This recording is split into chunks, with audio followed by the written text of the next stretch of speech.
Bonsoir à tous. Bonsoir et bienvenue pour ce nouveau webinaire dédié à Riche et Entreprendre, ce nouveau webinaire dédié à l'entrepreneuriat. Ce soir, nous allons parler finalement de l'importance de constituer une communauté pour développer nos activités professionnelles avec nos invités Tanguy de Bangui, le cofondateur du réseau entrepreneur Black Network, Jack Herman Ntoko, le cofondateur en fait de Trading, et enfin Mamadou Sidibé, le fondateur du K54, avec bien évidemment mon éternel acolyte Ibrahima Sissoko. Ce soir, nous parlerons finalement de l'importance de constituer une communauté. Sans plus attendre, je vais accueillir les invités du soir. Tanguy, Amadoun, où est Jacques Herman? Bonsoir, monsieur. Bonsoir tout le monde. Comment allez-vous? Toujours très bien. Et vous-même? Ça fait... écoute, moi, quand je te vois, ça va toujours très bien. Hein. Ah, c'est rassurant. Il en va de même pour moi. Excellent, excellent, excellent. Donc, on va attendre que les autres participants arrivent et on va démarrer tout de suite. Ok, cool. Bonsoir à tous. Bonsoir, bonsoir.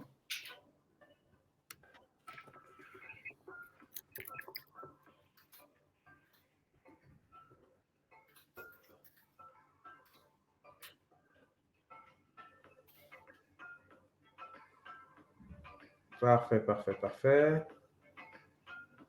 Alors, je vais peut-être baisser le son du jingle. Donc, il y a un petit peu de retard de l'autre côté, là. Ils vont arriver. Écoute, on va optimiser le temps, Tanguy. Je vais te demander de te présenter. Si avec plaisir. Donc, je me présente. Je m'appelle Tanguy Ngafaona Tabissi. Pour ceux qui me connaissent sur d'autres réseaux que LinkedIn, je suis Tanguy de Bangui. Et je suis donc le cofondateur d'un réseau de solidarité et d'affaires qui s'appelle Black Network. Donc, notre but, c'est donc d'animer une communauté d'entrepreneurs et d'actifs pour, avec eux, construire notre légende personnelle et atteindre le sommet de la montagne que chacun de nous nous sommes fixés. Excellent. Merci. Très bien, merci, c'est très clair. Donc, est-ce que tu peux nous en dire un peu plus, s'il te plaît, sur Black Network?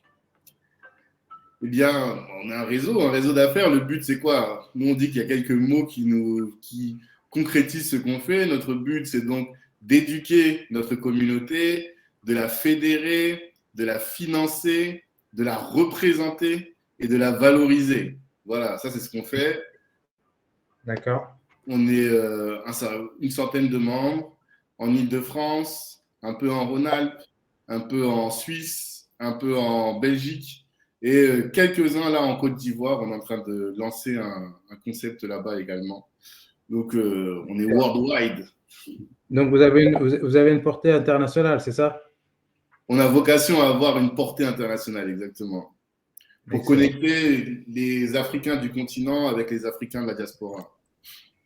Ah, tiens, Brahima Sissoko qui nous fait le plaisir de nous rejoindre. Si ça ne tenait qu'à moi et jamais c'était un rendez-vous qu'uniquement avec toi, je ne viendrais pas. Mais bon, comme il y a des personnes, il y a d'autres personnes. J'ai donné la parole, Brahima, mais je préfère la donner à Amadoun. Bonsoir.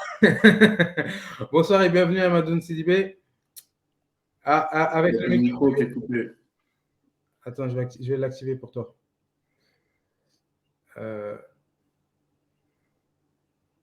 Voilà. Excellent. C'est bon, vous m'entendez? Excellent. Salut l'équipe, ça va? Donc, ça va très bien. Bienvenue à toi. Donc, du coup, rares sont ceux qui ne connaissent pas le K54, mais pour ceux qui ne connaîtraient pas, est-ce que tu pourrais te présenter, s'il te plaît, Amadoun? Ah, écoute, moi je suis Amadoun Sidibé, donc excusez-moi les gars, j'ai eu une opération de la bouche récemment, mais bon, j'espère que vous me comprenez correctement. Aucun problème.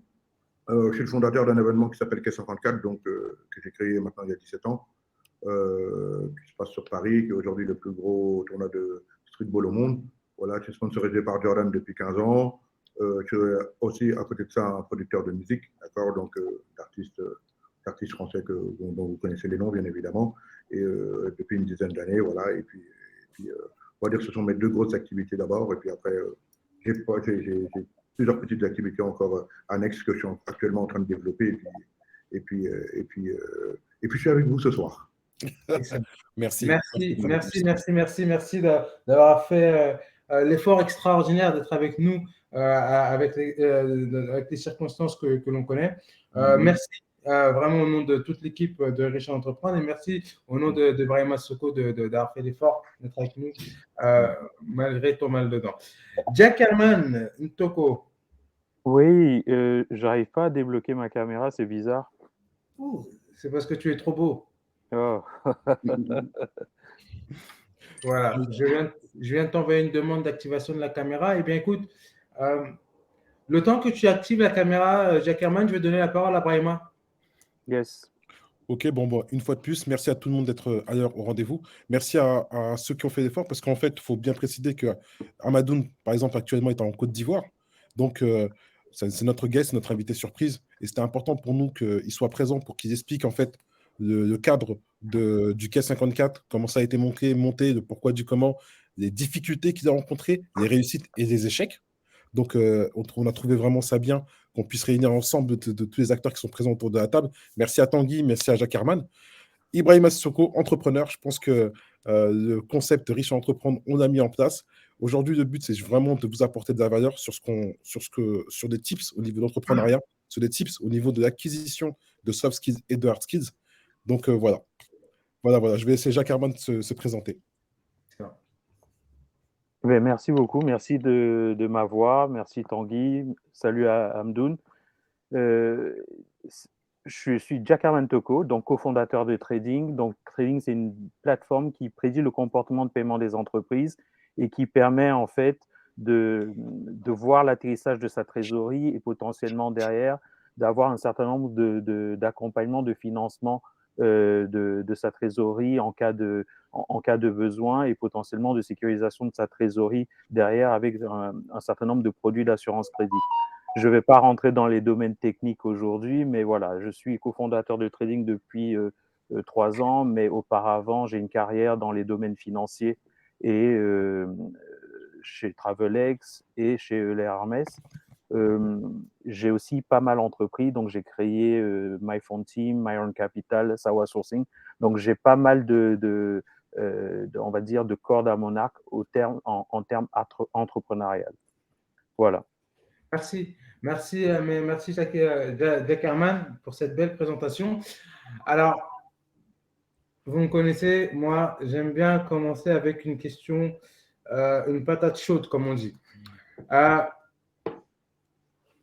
On parle de communauté. Moi, quand j'entends communauté, j'entends en fait constituer un petit groupe de personnes pour tester, pour faire grandir, etc.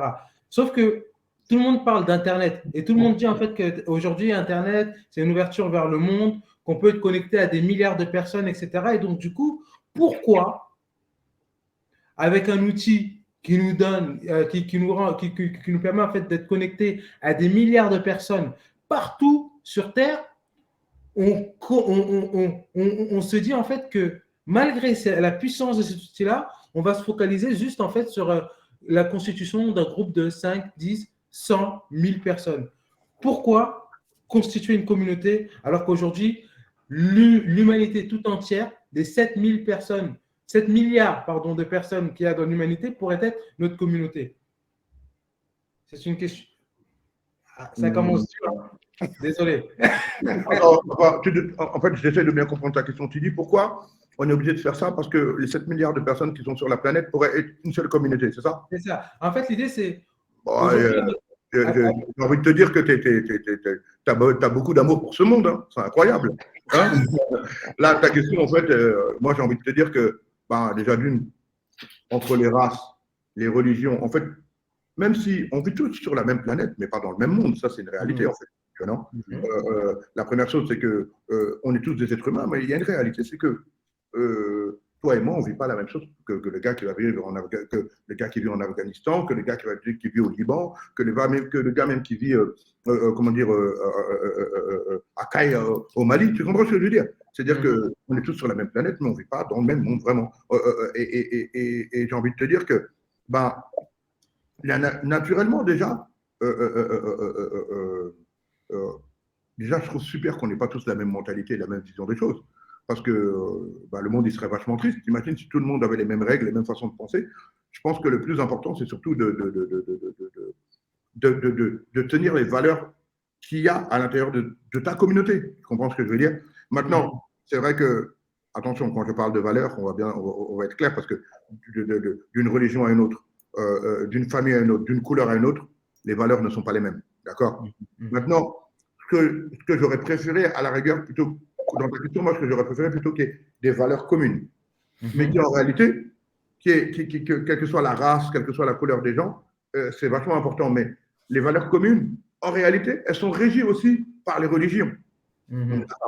Elles sont régies parce que la réalité, c'est que d'une religion à une autre, tu as quand même beaucoup de choses qui se retrouvent. Nous sommes d'accord? Que ce soit avec les musulmans, que ce soit dans le Coran et dans la Bible, tu vois. Donc, les communautés aujourd'hui, je pense que c'est juste pour dire, je pense que c'est plus un truc de passionné en réalité. Quand tu parles de réseaux sociaux, tu dis, moi, Amadoun, j'aime pas le rock. Par exemple, je vais te dire, mon truc, c'est le rap.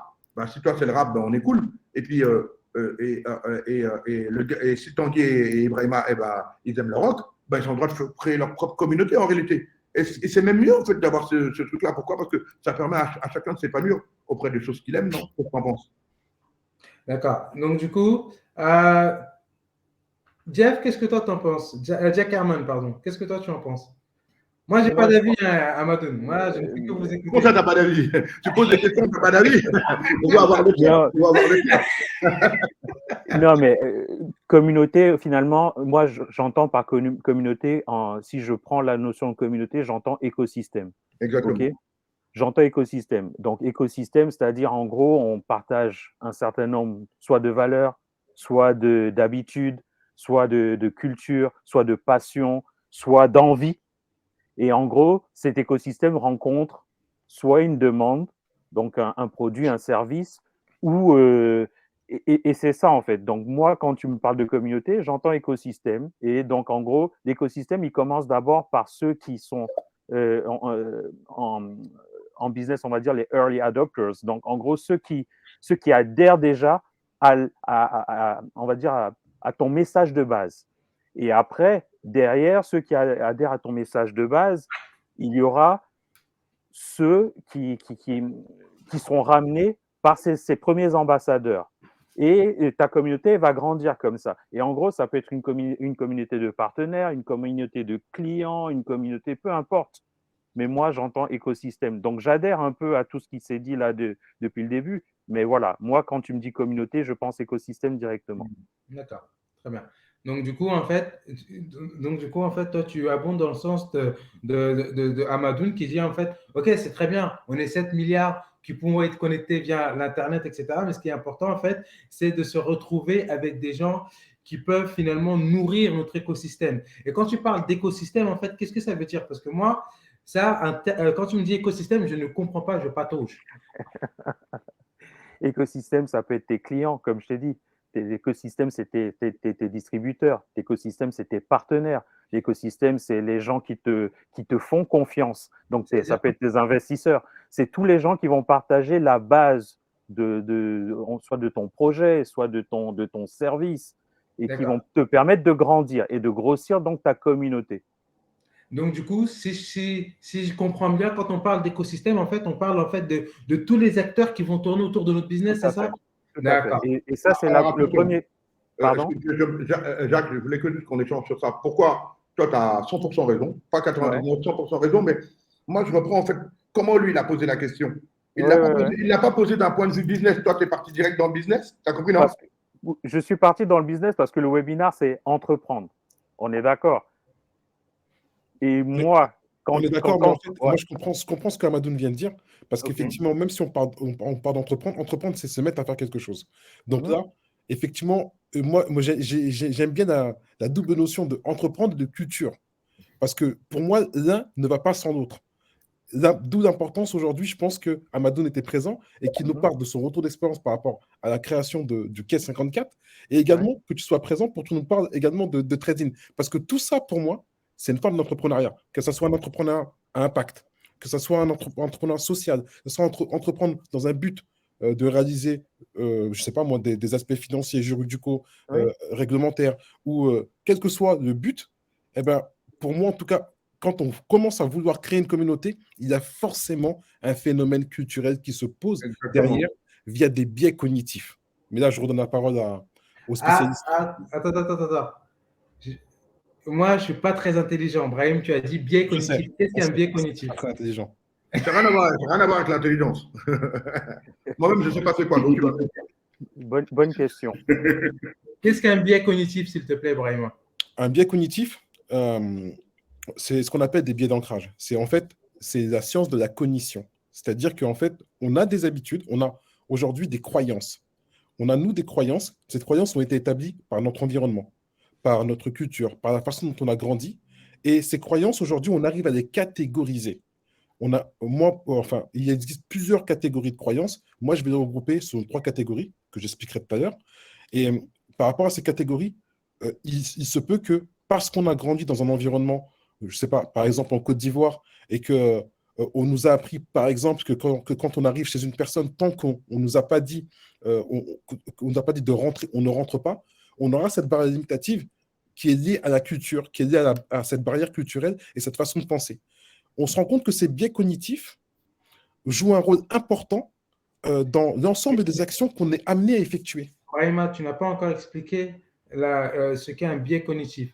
C'est vrai, excuse-moi. C'est vrai que je suis parti plutôt dans le comment, mais je n'ai pas défini le qu'est-ce que c'était. Voilà. Et si on dit par exemple qu'un biais cognitif, finalement, c'est des éléments culturels qui vont finalement avoir une influence sur notre jugement et sur notre rapport à l'autre. Par exemple, si j'ai grandi toute ma vie en me disant, je ne sais pas, je dis une bêtise, tu vois, mais les Blancs sont racistes. C'est un biais cognitif. En fait, c'est une information qui risque de biaiser mon rapport à l'autre. Pourquoi? Parce que dès que je vais aller au contact de l'autre, je vais me dire, en fait, il est raciste. Alors que je ne sais pas s'il est raciste, en fait, puisque je n'ai pas encore d'interaction avec lui. Donc, finalement, ce qui fait en fait que mon avis sur telle personne va être biaisé. Donc, du coup, en fait, va être un petit peu influencé. Quand on parle de biais cognitif, en fait, on parle d'une influence, d'éléments en fait, qui vont influencer notre jugement et nos interactions sur l'autre. Est-ce que c'est ça? Tout à fait ça. C'est exactement ça. Et par contre, les biais cognitifs ne sont pas que ne sont pas que négatifs. Bien sûr. Les biais positifs qui permettent d'avancer et d'autres biais, évidemment. Mais c'est à ça que je pensais, en fait. En fait, à la base, même quand on parlait, je voyais que le côté positif. Et là, quand il a parlé, j'ai vu, ah ouais, mais clairement, il y a un côté super négatif aussi dans le biais, dans ton biais. En fait, moi, je vous écoute, mais j'aime pas lier écosystème, communauté avec culture. Parce que, en fait, un Chinois peut adhérer à une culture africaine. Un Africain peut adhérer à une culture japonaise.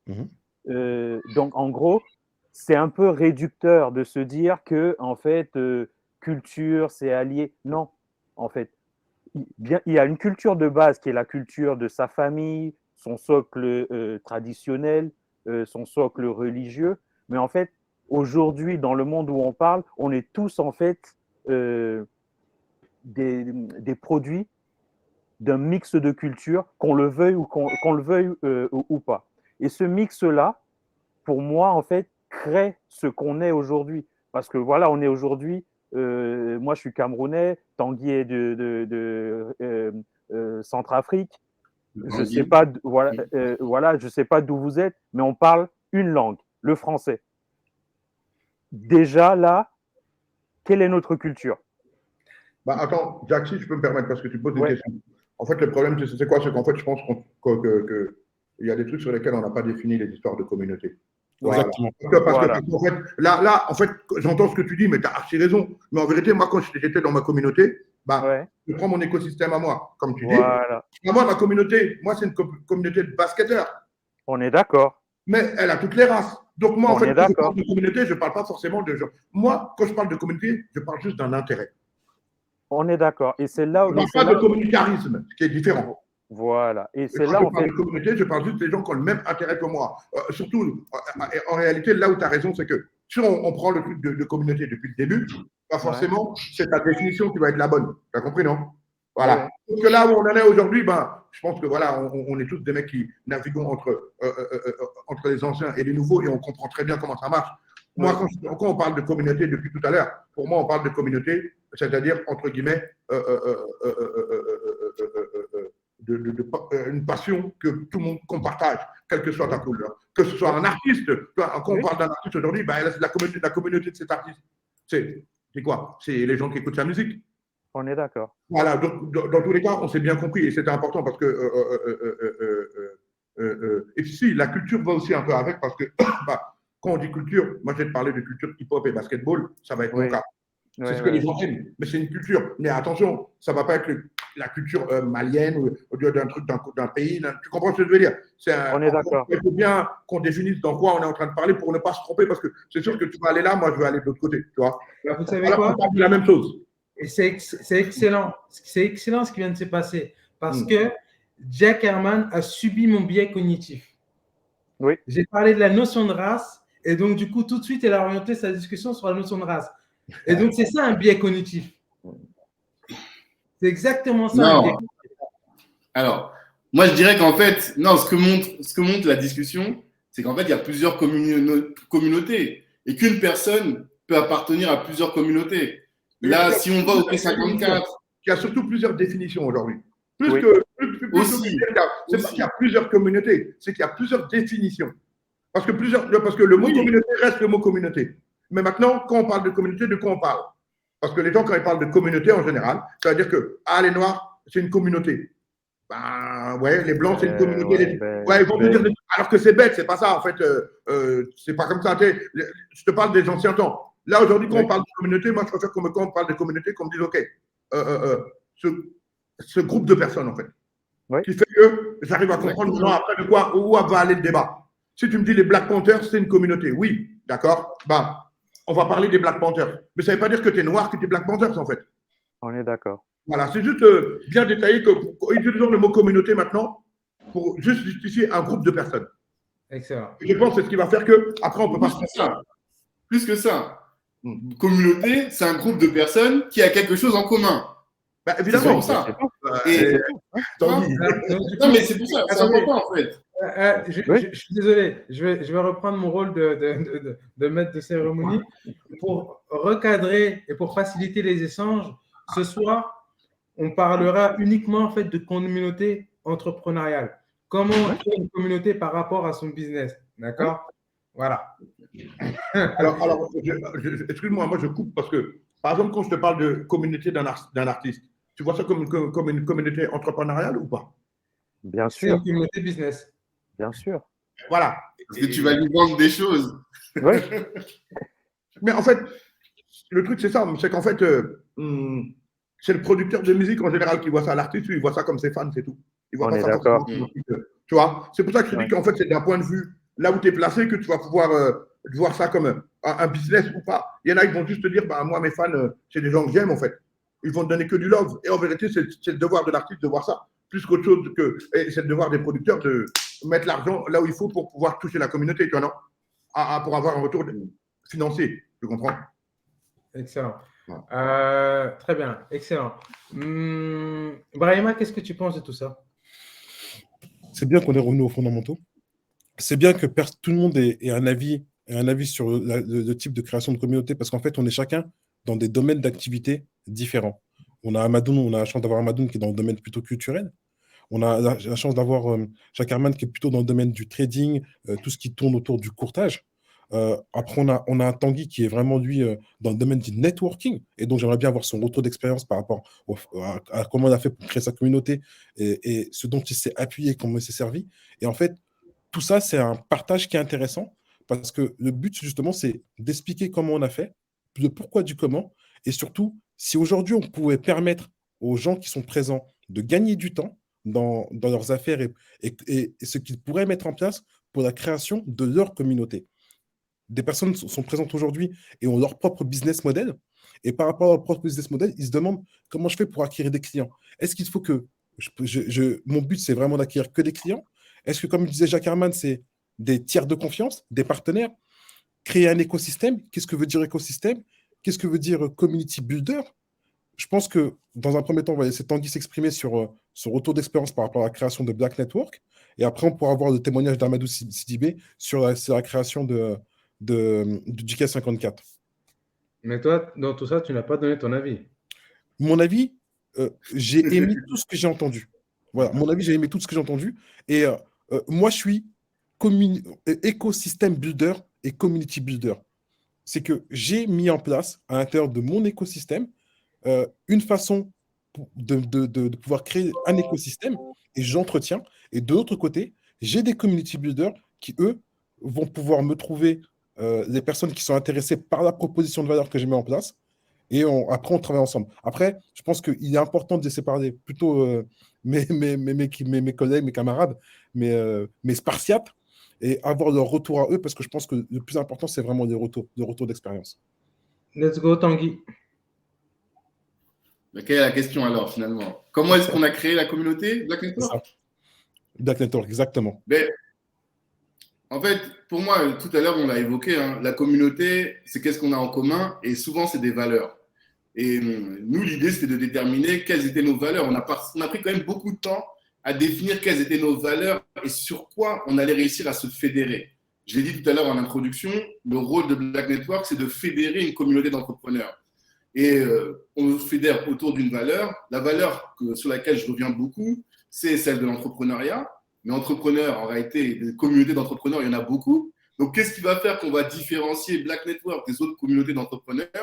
Eh bien, nous, c'est pour le développement de l'Afrique, pour relever l'Afrique. Mais encore une fois, est-ce que tous les gens qui ont envie de développer l'Afrique font partie de la communauté Black Network? Ben non. Il faut aussi qu'il y ait cette dimension de Ubuntu, dont je parle souvent. L'Ubuntu, c'est ces valeurs fortes qui font que je suis parce que nous sommes. Donc, il y a cette notion de solidarité dans notre communauté et aussi un désir d'excellence, d'aspirer à l'excellence. Et donc, tout le travail, en tout cas, qu'on a pris et qu'on prend encore aujourd'hui, qu'on fait encore aujourd'hui, c'est d'essayer de définir quelles sont les valeurs et sur quel élément on va se fédérer. Comme ça, une fois qu'on a ces valeurs fortes-là, on a une sorte de persona. Et quand je vois une personne qui fit avec mes valeurs, ben, je ne la laisse pas passer. Je vais dire, ah, mais toi, tu dois faire partie de ma communauté parce que en venant avec nous, tu vas te sentir bien, tu vas être avec les tiens. Et parce que quand tu es avec des gens qui ont les mêmes valeurs que toi, avec lesquels vous êtes alignés, eh bien, vous allez plus vite et vous arrivez à faire des choses plus fortes. Vous avez un sentiment d'intégration et de corps qui est plus fort. Top. Franchement, tout à fait d'accord avec toi. Amadoun, l'histoire du K54, c'est quoi en fait? L'histoire, bien évidemment, on n'aimerait pas avoir l'histoire qu'on a vue dans les journaux ou des différentes interviews. La vraie histoire du K54. Moi, je suis curieux de savoir. Moi, je suis quelqu'un, je donne la vraie histoire partout. La vraie histoire, c'est que moi, je suis passionné de basket. Ma vie, c'est le basketball, clairement, tu vois, c'est ma passion. Après, ce qui est beau, c'est que le basket, c'est différent du foot, comme je t'explique. Surtout les gens de mon époque, c'est qu'on est vraiment, on a vraiment notre écosystème, on se connaît tous, on joue déjà. Donc moi, déjà, c'est beaucoup plus simple. Tu vois, non, je ne suis pas à la recherche, c'est que naturellement, la passion du basket nous réunit. Tu comprends? Donc voilà. Donc là où le foot, en fait, bon, tout le monde n'a pas le même état d'esprit dans le football. Tu comprends ce que je veux dire? C'est-à-dire qu'il y a des gens qui vont avoir un petit côté fashion dans le foot, un côté, il y en a qui vont être très dans le sport, il y en a qui vont être très dans la mode, il y en a qui vont être très dans le bling, tu vois, les salaires, tu vois, il y a tellement de trucs. Tu sais, il y a le foot, ça traîne beaucoup de choses. Là où le basket, en fait, en général, les gens, bon, peut-être un peu moins aujourd'hui, mais les gens aujourd'hui, quand ils sont pas nés de basket, ils sont fans de basket, ils aiment vraiment le basket. Tu vois, ils aiment le sport en lui-même. Donc, j'ai développé mon événement. Pourquoi? Parce qu'en fait, tout simplement, les marques, elles ont arrêté de faire des événements à l'époque. C'est-à-dire qu'avant, c'est eux qui faisaient des tournois, Adidas, Nike et compagnie. Et un jour, j'ai dit, eh, vas-y, j'en ai marre, moi. Pourquoi on est toujours en train d'attendre après eux? On n'a plus de tournoi, on est en train de se plaindre. J'ai monté mon tournoi. Alors, pour te dire que je pensais qu'il allait arriver là où il est là aujourd'hui, non, c'est pas vrai. Non. Quand je l'ai monté à la base, moi, je travaillais à la BNP. J'ai fait mon tournoi, j'ai commencé à le monter, sauf que je ne sais pas faire trop les trucs pour m'amuser.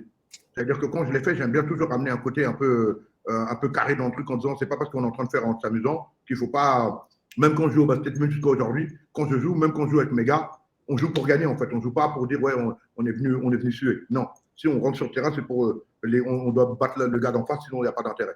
Mais c'est ma motivation personnelle. Après, ça dépend des gens. Tu vois. Il y en a qui aiment bien le côté un peu cool, tu vois, non, du truc, vas-y, on va transpirer, on s'amuse entre potes. Moi, j'ai jamais trop été un mec comme ça, je t'avoue, tu vois. Je suis un mec, beaucoup de compétition et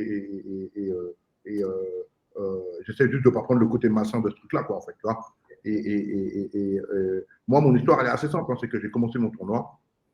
Moi, je consultais aussi beaucoup pour Nike à l'époque, qui m'appelait pour savoir un petit peu des idées sur le basket. Je leur ai dit, écoutez, au lieu de continuer à faire votre truc là, vos trucs qui ne sont pas super, faites-moi confiance, regardez moi ce que je fais, venez, je vous invite. Ils ont vu mon événement en 2003 la première fois, ils ont regardé, ils ont dit, attends, toi, tu n'as même pas d'argent, tu fais un gros truc comme ça, ben, comment est-ce qu'on fait, quoi, tu vois? Et encore une fois, c'est les quinries, tu connais, ils ont assez d'intelligence pour comprendre que c'est mieux de se mettre avec un gars comme moi pour développer le truc parce qu'ils vont avoir leur côté authentique, dont, là où les marques en fait, ont toujours besoin d'authenticité, en disant, ouais, on va se mettre avec lui, on va faire ça, et on va développer ensemble, plutôt que de dire, non, on va essayer de prendre son idée et de faire la même chose alors qu'ils ne pourront jamais, parce qu'en vérité, c'est un truc qui était très personnel. La façon dont tu vois les choses, c'est un truc personnel. Et je pense que ça a été ça le début de mon histoire, en fait. Mais justement, juste attends, vraiment. Amadoun, je suis désolé, tu voulais dire quelque chose, vraiment. Ouais, c'est que comme c'est un truc qui est très personnel, comment tu as fait justement un truc qui était très personnel, même si c'est un monde c'est un microcosme, tout le monde se connaît, pour fédérer du monde. À tes événements aujourd'hui, il y a des milliers de personnes qui se déplacent et à travers toute la France. Moi, ton événement, la première fois que j'ai entendu parler, je crois que c'est aux alentours de 2005-2006, et c'était des mecs de ma génération, parce qu'on est des mecs de ma génération, qui me disaient « Ah ouais, non, il faut absolument y aller ». Et à l'époque, c'était des tickets de train, de métro. C'était beaucoup pour nous à l'époque, mais qui se déplaçaient à ton événement et qui passaient la journée et qui même arrivaient tôt le matin.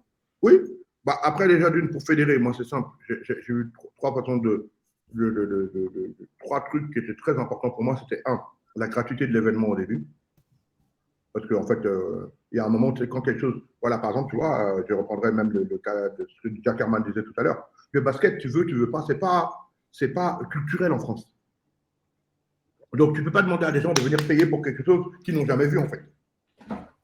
Tu vois, sur quoi tu te bases pour qu'on dise, ouais, il faut payer, viens voir mon événement de basket. Ils vont dire, ouais, attends, où est-ce qu'on va trouver nos hôtel? Qu'est-ce qu'on va voir, en fait, quand tu ne sais pas ce que tu vas voir? Donc, tu crées ta communauté comme ça. C'est-à-dire que tu fais la gratuité en disant, tous ceux qui aiment le basket, venez regarder. Après, moi, le collectif Mafia Qu'un Free, c'est mon équipe, c'est les gens avec qui j'ai grandi, c'est mon équipe, donc c'est beaucoup plus facile d'un point de vue là où Mokobé vient à l'événement, lui, pour rigoler, il prend le micro et il s'amuse, en fait, tu vois, non? Il ne connaît pas le basket, mais il crée une interaction avec le public, tu vois, non? Là où il rigole, ça se moque un peu de ses situations. Il ramène ce côté un peu humour et un peu strict que moi, j'ai toujours voulu avoir dans l'événement. Et les choses se développent petit à petit, et ça grandit comme ça. Donc, et évidemment, comme tu as dit, tu vois, il y a des gars de ton quartier qui disaient, tiens, on y va, il faut absolument y aller. Et ça a beaucoup marché comme ça. Donc, tu commences avec 1000 personnes, après tu te retrouves avec 2000, après tu te retrouves avec 3000, et après, maintenant, tu arrives à un stade là où tu dis, bon, c'est bon, les basketteurs français, on a bien fait le tour, qu'est-ce qu'on peut faire pour choquer le monde? Et voilà, moi je vais à New York, comme je vais aux États-Unis depuis très petit, et je vais inviter l'équipe de Fat Joe qui s'appelle Terror Squad à l'époque, qui elle est l'équipe, en gros, elle est qualifiée comme la plus grosse équipe du monde de streetball, tu vois, que j'ai invité à Paris, qui viennent, qui ne gagnent pas. Donc forcément, ça met de la lumière sur mon événement. Les gens disent, oh, mais c'est quoi cet événement à Paris qui a de basket? J'ai joué beaucoup aussi sur la réputation et sur la vidéo, parce que clairement, et je le dis sans les pincettes, parce que c'est important de le dire, on était vraiment avant-gardistes sur ce truc-là, parce que moi, tout est documenté. Depuis 2003-2004, tu peux voir toutes les vidéos du 454 qui sont en train de sur YouTube, et quelqu'un qui veut comprendre notre histoire, il peut dire, ah, mais les mecs, en fait, on faisait déjà des films. Là, en fait, quand il n'y avait pas de moyens, on prenait nos caméras, on faisait des trucs, et on a développé ça. Et on sait qu'aujourd'hui, c'est ça qui a beaucoup payé aussi, parce qu'au final, faire des choses bien, il y en a plein des gens qui font des choses bien, mais le faire savoir, c'est ça le plus difficile. Merci. Merci Amadoun. Merci Amadoun. C'est super important ce que tu viens de dire. Merci. Jack Herman. Oui. Tu as lancé une communauté, tu as lancé un projet en fait avant Trading. Qu'est-ce qui a fait en fait que dans ce projet-là, quel est le problème que le manque de communauté a posé, s'il te plaît, par rapport à ce projet-là? Oui, moi j'ai créé une plateforme de financement participatif qui s'appelait My Fund Team. Et en fait, Amadoun, il a résumé résumé. Nous, ce qui nous a manqué, c'est en fait se faire réellement connaître. OK? Parce qu'aujourd'hui, tout le monde parle de financement participatif, tout le monde crée des pots communs. Mais nous, en 2014-2013, quand on se lance sur ce projet-là, on va dire que c'était pas réellement développé et facile d'accès pour tout le monde. Donc, nous, il nous manquait ces moyens-là de se faire connaître. Et finalement, j'aurais aimé rencontrer Amadoun à cette époque-là parce qu'avec ce petit tips-là qu'il vient de donner, cette petite astuce-là, où oser, va taper plus haut, va voir plus loin pour utiliser la réputation potentiellement, donc la communauté de gens qui sont déjà célèbres. Potentiellement, c'est des choses que j'aurais dû mettre en place, que j'ai pas eu en fait l'idée de faire, et surtout les bons conseils pour faire. Et surtout, le point précis, c'est que j'entreprenais aussi dans quelque chose qui me passionnait. Ok, je ne suis pas un entrepreneur, j'y connais rien réellement dans la culture. Ok, et donc essayer d'entreprendre et de financer la culture en France, voilà, il fallait tout apprendre aussi. Donc il y a des bases aussi à apprendre. Donc voilà, moi j'ai mis beaucoup plus de temps à fédérer, beaucoup plus de temps à comprendre mon écosystème, à comprendre un certain nombre d'enjeux. Et finalement, je me suis essoufflé après 5 ans sur ce projet-là. Et donc voilà, c'est vraiment bien. Et c'est pour ça aussi que je participe à ce webinaire-là, parce que je me suis dit, il y a des jeunes derrière qui ont besoin de connaître ces petites astuces-là, potentiellement, qu'on peut aider en leur donnant les petites embûches, comment on a pu lever certaines de nos embûches. Donc, pourquoi ne pas le partager là? Et c'est ça qui me fait participer à ce webinaire. Donc, voilà, moi, vraiment, le manque de réputation, de publicité, de mise en lumière du projet, c'est ça qui nous a fait défaut. Et quand je rencontre Tanguy sur la fin du projet, je suis déjà essoufflé et je me dis, bon, pourquoi pas en parler aussi au Black Network et le mettre en avant. Alors, est-ce que tu peux poser des questions, Jacques Herman, parce que moi, j'ai besoin de vraiment comprendre. Ah bon, pardon, vas-y. Juste après, je donne la parole à Madoun. Je tenais vraiment à remercier Jacques Herman parce que tout le monde n'accepte pas de venir dans un webinaire pour parler de ce qui n'a pas fonctionné dans son projet. Jacques Herman, en fait, nous a fait l'immense honneur de venir. Alors, bien évidemment, depuis le temps, il a lancé des projets qui ont très bien marché et qui fonctionnent aujourd'hui très bien. Mais revenir sur ça, en fait, venir parler, en fait, partager son expérience sur le fait de ne pas avoir de communauté et quelles sont les incidences, les conséquences réelles sur ton business. Parce que quand on parle de communauté, en fait, on parle en fait d'une baseline de fans. Oui. D'accord? Si tu veux, ce dont tu as besoin, en fait, quand tu crées un business, c'est d'avoir une baseline de fans. Un petit groupe, en fait, de guerriers, de soldats qui vont se battre pour faire connaître, en fait, ce que toi, tu proposes. Et en fait, le K54, ce n'est pas des soldats qui sont, c'est des mercenaires. Donc, Amadou, je te donne la parole. Alors, que je comprenne bien, en fait, déjà d'une, il faut savoir que, si on doit être honnête, dans mon cas, à moi, c'est peut-être plus facile de faire aimer le truc parce qu'il y a ce côté entertainment dedans. Tu as compris ce que je veux dire? Voilà. Donc, à un moment, en fait, les gens viennent plus naturellement parce que ce n'est pas les mêmes combats qu'on a livrés, toi et moi. Moi, j'étais passionné comme toi, tu es passionné. Sauf que, bon, moi, là où je pense que j'ai été un peu bon, c'est que j'ai été capable de prendre un peu de recul en disant, bon, le basket, là, Amadoun, qu'est-ce que tu peux rajouter dedans pour que ça rende le truc intéressant, tu vois? Et comme moi, en tant que passionné de basket, je m'en fous de ça, tu vois, non? Je me suis dit, hey, si tu veux grandir et si que les gens viennent, il faut trouver autre chose. Qu'est-ce que tu vas additionner à ça, tu vois, non? Bah, la musique, le basket, pour tout le monde, c'est clair que ça va ensemble, tu vois, non? Voilà, tu développes comme ça. Est-ce que toi, à l'époque, si j'ai bien compris, parce que toi, tu avais la plateforme de… C'était quoi comme plateforme exactement, que je comprenne bien? De financement participatif. Donc, financement participatif, c'est quoi? C'est comme les crowdfunding, c'est ça? Oui, c'est ça, le crowdfunding. Ok. C'est-à-dire que tout le monde donne ses équipes un projet. Toi, tu avais une plateforme pour ça. Sauf que la réalité des choses, c'est que quand tu commences à dire aux gens, il faut payer. On est d'accord. Pour suivre un projet. On est d'accord. Tu as compris, non? Oui. De quoi on parle, en fait, tu as vu? C'est ce que je veux dire, que la différence entre toi et moi, c'est que toi, c'est plus difficile. Tu as compris? C'est-à-dire, Je suis totalement d'accord avec toi. Après, que ça soit difficile ou pas, finalement, tu as totalement raison. L'idée, c'est quoi? C'est d'apprendre finalement de ces erreurs-là pour pouvoir non seulement les partager aux autres et se dire, OK, si je me lance dans un domaine qui est assez difficile et surtout où je ne suis pas attendu, qu'est-ce qu'il faut que je fasse? À qui il faut que je m'associe? Quels sont les premiers mercenaires qu'il me faut autour pour me donner cette solidité-là ou cette légitimité-là pour pouvoir aller plus loin. Et c'est là où je dis, en fait, j'aurais aimé avoir ce partage aussi avec toi à l'époque, parce que finalement, toi, tu t'es dit, j'ai déjà une assise en France, qu'est-ce qu'il faut pour que je passe au second niveau dans ton domaine, hein, mais oui, tu vois, après, la méthode reste la même. Ça, je suis voilà, d'accord. pour moi, c'est cette logique-là, cette méthodologie, pour moi, elle est identique. Sauf que, ce que je veux te dire, c'est que il y a, un truc qui est vachement important, c'est que tu regarderas aussi, c'est aussi une histoire de timing.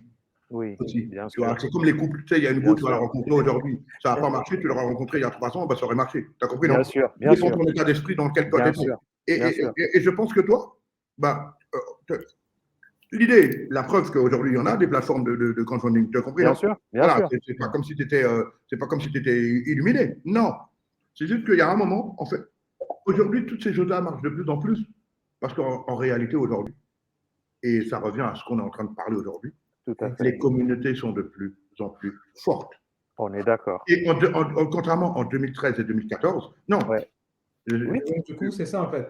Je suis désolé, Amadoun, Vas-y. je vais donner un petit peu la parole à Tanguy, parce que finalement, ce qui fait le point entre vous deux, en fait, c'est que Tanguy, il ne va jamais m'empêcher de parler, c'est mon petit, il sait déjà. Tanguy, il est venu me faire parler, il m'a fait mon interview, ça a duré 1h30, ça devait durer 30 minutes, ça a duré 1h30. Non, Hein? Tanguy, il sait faire parler, il sait faire parler. Il sait pas parler, il m'a fait Et ça parler. sort vendredi. Ça sort Hein? vendredi. excellent. Donc, Ça sort vendredi. Tanguy, Ouais. toi, à la différence de Jack Herman et de Amadoun, toi, tu fédères une communauté et tu la fais marcher ensemble au jour le jour.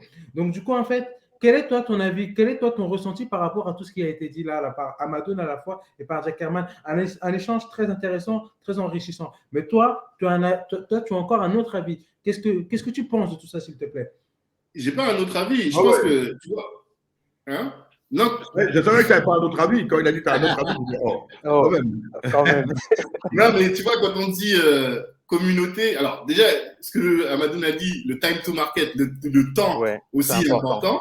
Tu vois, les plateformes en 2013-2012, bah, peut-être qu'aujourd'hui, le côté communautaire, on le voit avec le Web3, bah, peut-être que ça aurait eu une autre ampleur, tu vois, Ouais. avec la blockchain. Et ça, Et même nous, on est même sauvés. On est même sauvés parce que c'est important, c'est vraiment une conversation. Là, il faut donner des exemples pour que les gens comprennent. Quand toi, tu fais ça, par exemple, moi, regarde, je produis des artistes. Ouais. Quand le streaming arrive, ma vie, elle change.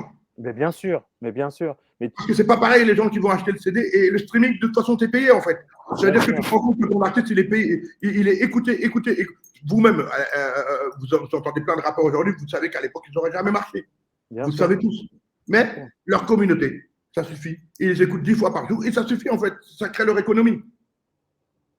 Voilà. Et pour terminer, parce que pour moi, c'était important de terminer sur le cas de Jack Herman, c'est que, voilà, comme je disais, c'était une histoire de timing et aussi le temps là où toi, tu as fait la chose. Tu as compris, non? Ouais, bien sûr. Alors, il y a aussi le cas où, en fait, on ne fait pas attention quand on est trop passionné de quelque chose, eh ben, on ne se met pas à la place du consommateur, de On est celui qui a d'accord. envie de regarder ça. Tu as compris, non? Mais en Ouais, vrai, bien sûr.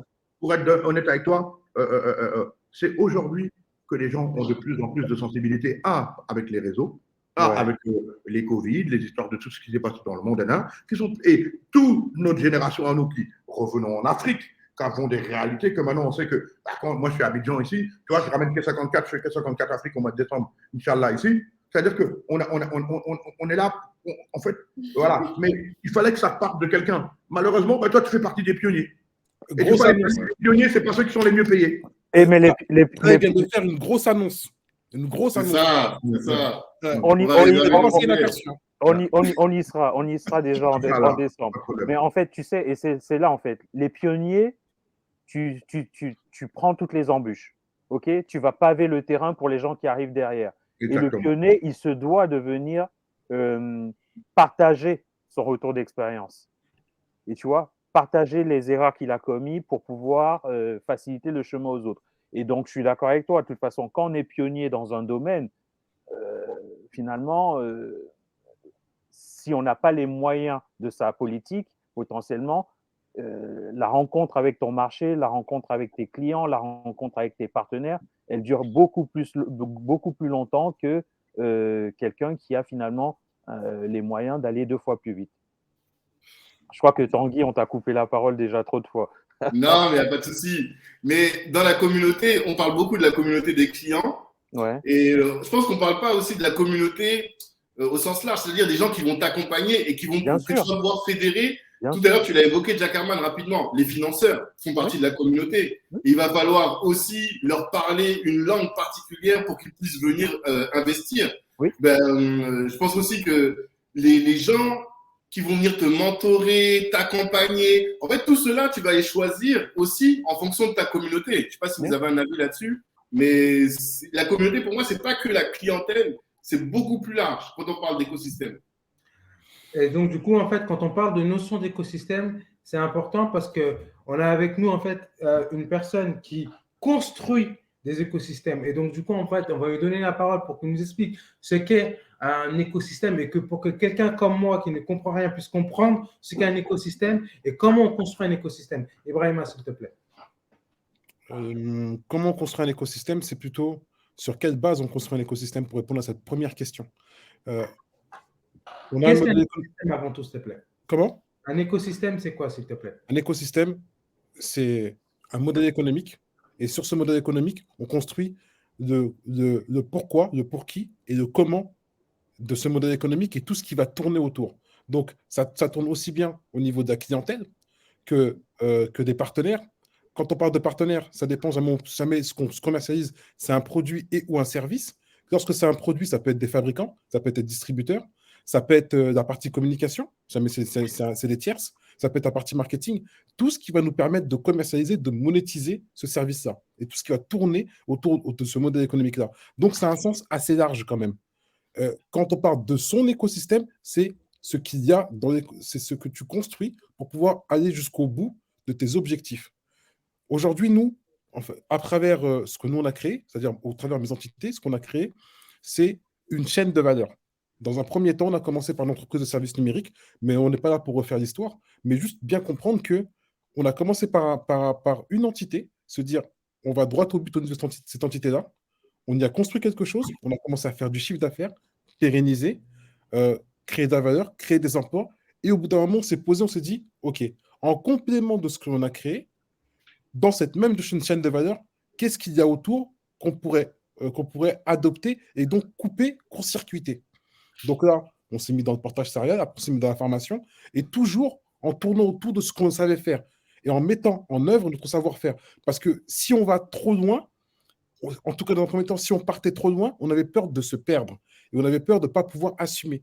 Donc, pour en revenir vraiment à ce qu'il disait, que ce soit Jack Herman ou Hamadoun, pour moi, tout ça, c'est un sens. C'est qu'au début, effectivement, il est important, pour résumer, d'aller sur un marché de niche. J'utilise ces termes volontairement. C'est-à-dire que si on doit résumer l'ensemble de ce qu'on vient de se dire, on s'est dit exactement la même chose depuis tout à l'heure, même si on a utilisé des mots différents et des approches différentes.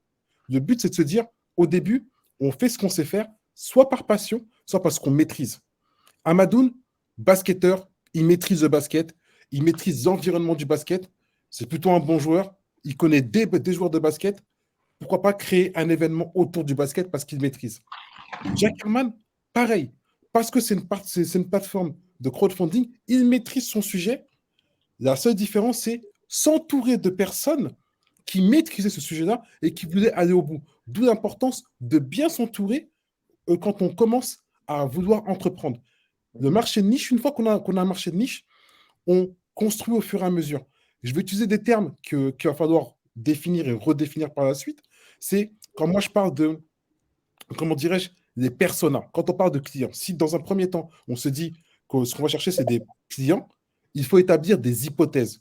Quelle est la personne qui serait intéressée par mon événement? Quelle est la personne qui serait intéressée par ma plateforme de crowdfunding? Et à quoi il ressemble? Est-ce que c'est un homme? Est-ce que c'est une femme? Est-ce qu'il a 18 ans, 25, 30, 40 ans? établir des hypothèses. Une fois qu'on a établi des hypothèses par rapport à sa connaissance à soi, on va vérifier cette hypothèse-là en menant des tests. Tout simplement en demandant aux gens qui sont autour de nous s'ils sont intéressés par notre proposition de valeur. Et si c'est le cas, à ce moment-là, on se dit, bon, sur les 10 personnes qu'on a interrogées, il y en a 5 qui sont intéressées. Quelles sont les caractéristiques communes de ces 5 personnes-là? Le but étant de créer ou de repérer l'ICP, Ideal Customer Profile. Et dès qu'on a l'Ideal Customer Profile, le type de client idéal, on a le type de personnes qui seraient intéressées par la création de notre communauté, notre proposition de valeur, et sur ça qu'il faut jouer. Le but de ce webinaire, c'est ça, c'est de se dire, OK, on a chacun des expériences, on a des éléments en commun, on a pu créer des choses, il y a des choses qui ont fonctionné, des choses qui ont moins bien fonctionné. Quel est l'élément des facteurs qui fonctionnent? Et jamais je devais résumer, en tant qu'écosystème builder ou community builder, comme vous le voulez, c'est qu'en fait, marché de niche et développer au fur et à mesure, tout en cherchant les personnes qui sont en accord avec une proposition de valeur et en les fédérant autour d'un projet commun, autour de valeurs communes, autour d'intérêts communs. Excellent. Voilà. Merci. Deux questions qui nous viennent en fait des spectateurs. La première, c'est une question de Hamid Tahiri. Bonsoir Hamid. Hamid, c'est un habitué de nos webinaires qui pose la question suivante. Comment fidéliser une communauté lorsque les biais cognitifs interfèrent sur les échanges? Brahim, je vais te laisser répondre. Ouais, je vais y répondre. Après, je laisserai d'autres y répondre. Déjà, dans un premier temps, il faut identifier les biais cognitifs. Les biais cognitifs. Et j'irai même plus loin. Il faut les identifier en amont et en jouer. Il faut commencer par les connaître et les apprendre. Une fois que l'on sait quels sont les biais cognitifs que l'on peut rencontrer, on a plus de facilité demain à pouvoir, les combattre s'il faut les combattre, ou deux, les utiliser pour fédérer la communauté. Parfait. Parce qu'en fait, il ne faut pas subir, il faut plutôt cibler. Excellent, c'est excellent. Donc, du coup, en fait, si je dois résumer pour un petit cerveau comme le mien, quand tu vas vouloir constituer une communauté, en fait, tu vas avoir des gens dans ta communauté. Si on doit prendre l'exemple en fait, du K54, il y a plein de gens qui gravitent. C'est une communauté en fait, de gens qui gravitent autour du basket. D'accord? Il y a un socle commun et c'est l'amour du ballon et du panier. D'accord? Mais maintenant, en fait, dans cette communauté-là, eh bien, les gens ont des particularités différentes. Et l'idée, en fait, c'est quoi? C'est comment tu vas prendre toutes ces couleurs-là pour faire un beau tableau. Et donc, en fait, à partir du moment où tu vas faire en sorte, en fait, de marier tous ces biais cognitifs, tous ces éléments culturels qui sont propres à chacun pour fédérer autour d'une passion commune, là, tu vas gagner. En fait, le truc, c'est trouver le cœur de ton business. Quel est le point, le dominateur commun? Quel est le point qui fait que tous ces mecs-là, qui sont tous différents, ils vont se rassembler, ils vont avancer ensemble, ils vont travailler de concert? Moi, j'ai envie de parler là parce que tu as pris un truc qui est très intéressant. Dans mon cas, à une époque, j'aurais pu dire que le dénominateur commun, excuse-moi, c'était le basket. Mais aujourd'hui, je ne peux pas dire ça parce qu'en fait, en vrai, mon événement, quand je te dis que quand j'ai commencé à rajouter de nouvelles activités, un nouveau système d'entertainment autour, c'est parce que je pense qu'au niveau du basket, j'étais arrivé au max. Tu as compris, non? J'ai dit, bon, et la musique, ça a été le deuxième point. Donc, en réalité, pour moi, c'est un événement maintenant aujourd'hui. En vrai, K54, c'est un peu une image de festival aujourd'hui. Tu as ton basket et tu as la musique qui va avec. Beaucoup de gens ne connaissent même pas le basket, c'est ça la réalité, je le connais mon événement. Mais à côté de ça, comme nous, on dessine nos propres collections d'habits et qu'on est avec Jordan et compagnie, donc forcément, les gens de la mode, ça les intéresse. On a ramené ce côté culturel aussi, il faut être stylé quand tu viens à l'événement. On a ramené ce truc-là, en fait, tu sais que tu vas avoir des artistes américains, tu vois. Donc, en réalité, c'est un panache. Mais comme tu as dit, et là, c'est là où le mot que tu as bien utilisé, c'est il faut trouver les cœurs qui vont faire que. Pourquoi? Parce que, attention, j'ai mixé des choses qui vont ensemble.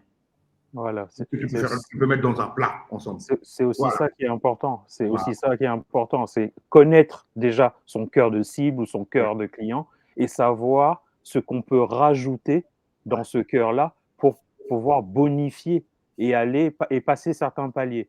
Et donc, sans la connaissance de base de son cœur de cible ou de son cœur du cœur de son écosystème. De ton consommateur même. Voilà, ton consommateur, tu es incapable de construire cette proposition de valeur qui va s'ajuster et rencontrer au fur et à mesure ton client.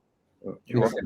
Et moi, si je le prends sur MyPhoneTeam, c'est peut-être ça aussi qui me manquait. C'est vraiment cette connaissance-là en disant est-ce que ça répond à un besoin là, à ce moment-là, où je ne suis pas trop précurseur. Et donc, c'est vraiment là, cette connaissance de ce persona-là, et c'est clé, c'est fondateur de tout business. Peu importe qu'on soit dans la culture, dans la fintech, même dans un restaurant, il faut savoir à qui on veut s'adresser et pourquoi on veut s'adresser à lui, qu'est-ce qu'on résout pour lui. C'est excellent. Et on construit tout autour. Vas-y, Tanguy. C'est hyper important parce que on voit en fait qu'on a l'air de la 5G, de trucs, etc. Mais que finalement, ce qui est important, c'est vraiment les fondamentaux. C'est qu'est-ce qui nous rassemble. Qu'est-ce qui fait que toi et moi, on va traîner ensemble. Et quand on trouve ça, eh ben, on peut se développer. Et c'est pour ça en fait que ça fait écho, pour faire écho à la question que j'avais posée au début du webinaire. Mais on est 7 milliards de personnes. Pourquoi chercher sa communauté dans tout ça? C'est parce que on est 7 milliards de personnes, mais on n'est pas 7 milliards de personnes à aimer les mêmes choses. Donc, en fait, dans ces 7 milliards-là, fais tes courses et avance avec les gens qui ont des valeurs communes aux tiennes. Brahima, j'ai une question. Tanguy et Brahima, j'ai une question pour vous qui nous vient de Jean-François Migolet, Boubanga. Bonsoir et merci pour tes nombreuses questions. Certaines que je ne peux pas poser et en tout cas celle-ci que je peux très aisément poser. Qu'est-ce qu'un marché de niche? Qu'est-ce qu'un marché de niche pour vous? Je vais laisser Tanguy répondre. Et rebondir sur ce qu'il voulait rebondir tout à l'heure. Mais pour moi, un marché de niche, c'est un marché qui touche un segment très fin de la population. Si on prend les personnes qui aiment la musique, et parmi les personnes, c'est une niche, enfin c'est un marché qui est énorme. Parmi ceux qui aiment la musique et ceux qui aiment le rap, ben, ça c'est une partie. Et parmi ceux qui aiment le rap, il y a ceux qui aiment le rap français. Et parmi ceux qui aiment le rap français, il y a ceux qui aiment le rap français des années 90. Ben là, on est dans la niche. Et ça, on peut le dupliquer pour plein d'autres business. Mais l'idée, c'est ça. La niche, pour moi, c'est aller de manière chirurgicale toucher une marge, une frange très faible, finalement, du segment ou du marché. Ouais. Ou alors, tout simplement, ça peut même pas ne pas être un marché, en fait. Tu comprends, non? Ça peut être une niche de personnes qui aiment quelque chose. C'est pas un marché, c'est pas un business, en réalité, tu vois, non? Et tu partages même ne serait-ce qu'une pensée, en fait, non? Voilà. Et l'avantage de la niche aussi, c'est qu'on peut la créer de toutes pièces. C'est-à-dire, en gros, quand on innove dans un domaine, on peut éduquer une niche à adopter un produit, à adopter un service, à adopter une proposition de valeur. Amadoun, ce qu'il a créé, il est parti de zéro. Ça n'existait pas. Jacques Herman, tu as dit quelque chose de très puissant, de tellement puissant que je n'ai pas compris. Comment... Non, j'ai parlé d'éduquer une niche. Comment fait-on pour éduquer une niche, s'il te plaît? Mais c'est tout le travail que Amadoun, par exemple, il a fait. L'éducation, c'est dans la communication, dans la valorisation de ce que tu as déjà réalisé, dans la mise en avant, dans la mise en lumière de ce que tu réalises. Et ça va continuer à fédérer autour de ton projet, autour de ta proposition de valeur, autour de ton service. Et c'est là... Oui. Ça veut dire, en fait, parce que, en fait, il faut que ce soit très concret, parce que moi, je ne comprends pas les concepts trop compliqués, tu vois. Et donc, en fait, quand tu parles... C'est de la communication. Exact. Donc, du coup, en fait... communiquer. Amadoun l'a dit tout à l'heure, il faut mettre en valeur ce que tu réalises. Et qui de mieux que le mettre en valeur que non seulement le porteur du projet, les ambassadeurs, les mercenaires dont tu as parlé, les premiers clients qui sont satisfaits, les premiers partenaires qui deviennent satisfaits. Voilà, et c'est ça qui crée en fait la mise en lumière de ton projet. Et finalement, peut éduquer ton marché ou ta niche à ton produit, à ta proposition de valeur, à ton service. Excellent, excellent. Merci. Donc là, si je peux me permettre, là on parle d'éducation. Oui. Et si on parle d'éducation, là on va plus loin dans ce que moi j'appelle la création d'une communauté. C'est-à-dire qu'en fait aujourd'hui, tu arrives sur un marché de niche, tu sens qu'il y a des opportunités, tu vas alimenter et éduquer ce marché, comme Amadou l'a fait à travers toutes ces nombreuses années pour, par exemple, le K54. Mais ça peut être également Apple. On peut prendre un exemple comme l'exemple d'Apple qui a éduqué son marché et qui aujourd'hui, des gens vont chez Apple pour le storytelling, pour la fame, parce que c'est devenu un produit même plus de luxe. Auparavant, on va dire que c'était un produit high-tech assez de luxe, mais aujourd'hui, c'est devenu un produit de grande consommation. Et tu es Apple, tu es iPhone. Quand tu n'es pas iPhone, on se pose une question. Il y a des produits comme ça. Je suis pas iPhone. Des façons de faire. Oui. Mais regarde les échecs de Apple avant. Apple, ce n'est pas une success story tout de suite. C'est-à-dire que Steve Jobs, il a appris de ses erreurs pour revenir 10 ans, 15 ans après son premier échec, après avoir été évincé de sa compagnie, et recréer quelque chose parce qu'il avait compris le marché, il avait compris l'éducation, il avait compris sa cible. Et surtout, il était aussi revenu à un moment précis où la technologie lui permettait donc de rencontrer son client cible et son marché de niche. Tu vois, il y a aussi tout cet enjeu-là qu'il faut mettre en perspective. Tu peux éduquer ton marché, mais finalement, la conjoncture économique ne te le permet pas. Mais finalement, voilà, tu crées un restaurant en plein Covid. Même si tu avais étudié ton persona et que tu sais que le burger végétal est aimé, vu que la conjoncture fait que tout est fermé, tu ne vas pas rencontrer ton client. Donc, il y a tout cet aspect-là, en fait, qu'il faut prendre en compte. Mais à ce moment-là, tu fais un pivot. On est d'accord. C'est quoi un pivot? C'est quoi un pivot? Un pivot, c'est changer. Si on rencontre un problème sur un aspect, par exemple, clientèle ou l'aspect produit, parce que dans le contexte dans lequel il dit, effectivement, tu veux faire du burger végétal pendant Covid, et malheureusement, il y a Covid, tout est fermé. Là, à ce moment-là, on peut se dire, OK, on n'a pas la possibilité que les gens puissent venir, mais pourquoi ne pas mettre en place le click and collect ou la livraison? Donc, pivoter. Mais ce pivot-là, il faut avoir finalement, comme je dis, soit tu l'as inné en toi de comprendre qu'il faut que je pivote, soit c'est ton écosystème, tes mentors, des gens qui peuvent te donner, tu vois, et on en revient toujours à ton cercle de premier, de base. Vas-y, Tanguy, oui, tout à fait. Et donc, Tanguy, j'aimerais aussi que tu répondes aussi à la question du comment on fait pour créer de la désirabilité sur un nouveau marché. Une question de Julia Abisseg. Tu répondras aux deux questions. Alors, en tout cas, ce qu'on évoque, c'est connaître sa cible. Ça veut dire qu'il faut lui parler, en réalité, tout le temps. Tout le temps parler avec sa cible. Et aujourd'hui, à l'heure des réseaux sociaux, on a grave de la chance. Les stories sur Instagram où tu peux faire des sondages tout le temps qui te permettent d'essayer de déterminer qui est qui fait quoi, avec des petites automatisations. Dès que quelqu'un a pris une prestation, tu lui envoies tout de suite un sondage qui permet de déterminer comment il a senti la prestation. En fait, ces pivots-là, tu vas pas les sortir de ton esprit. Tu vas les voir et à travers les retours que tu vas avoir des clients. Et tout doit être fait pour avoir un maximum de data, un maximum de retours de tes clients pour trouver là-dedans la source du pivot que tu vas pouvoir faire, tu vois. Et créer de la désirabilité, il y aurait plein de choses à dire, mais il y a un truc. En fait, on crée un groupe souvent contre un autre groupe, tu vois. Tu crées la communauté, par exemple, nous, on a une phrase qui dit « le soutien passe par la caisse ». Cette phrase « le soutien passe par la caisse », tout de suite, quand je la dis, tout le monde dit « ah ouais, c'est vrai, mais pourquoi ?» Parce que du coup, tu crées la communauté des gens qui disent « pour te soutenir, pour soutenir nos entrepreneurs, je vais venir et je vais payer ». Et tu vas t'opposer à ceux qui sont des gratteurs. Là aussi, on est en mode biais cognitif. Vous voyez ce que je veux dire? Mais donc, tout de suite, les gens vont se dire bah, « moi, je suis comme ça, moi, je me valorise, je dis que je suis quelqu'un de bien, qui soutient véritablement, qui paye, et je vais appartenir à cette communauté-là. Je ne suis pas un gratteur. Et donc, je vais créer cette distance entre les gratteurs et ceux qui veulent soutenir véritablement. Quoi. Ouais, mais après, faut faire attention parce que bon, il y a beaucoup de gens qui parlent du soutien qui passe par la caisse. Je suis d'accord, ok, on a tous besoin de soutien financier et tout ça, mais après, il y a beaucoup de cas, il ne faut pas se tromper, quoi. C'est quand quelqu'un il est vraiment acquis à ta cause et qu'il est vraiment avec toi, ça vaut beaucoup plus que quelqu'un qui t'a donné 200, 300, On 400, est d'accord. 2000 euros.